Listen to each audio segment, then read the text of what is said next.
రాష్ట్రంలో ఈరోజు తెలంగాణ స్టేట్కి సంబంధించిన బడ్జెట్ని మధ్యాహ్నం 12 గంటల తర్వాత ప్రవేశపెట్టనున్నారు.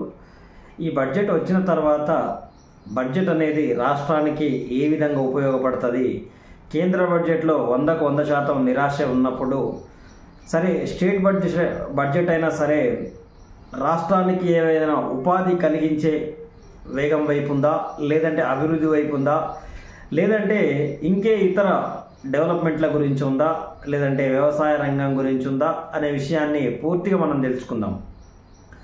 ఇప్పుడు ఈరోజు బడ్జెట్ వచ్చిన తర్వాత ఆ బడ్జెట్లో ఏమేమి జరుగుతాయి, అసలు ఈ బడ్జెట్కు ఆమోదం లభించింది అని 11:30కే చెప్పడం జరిగింది. ఆమోదం లభించి సీఎం రేవంత్ రెడ్డి దగ్గరికి బడ్జెట్ ఫైల్ వెళ్ళింది.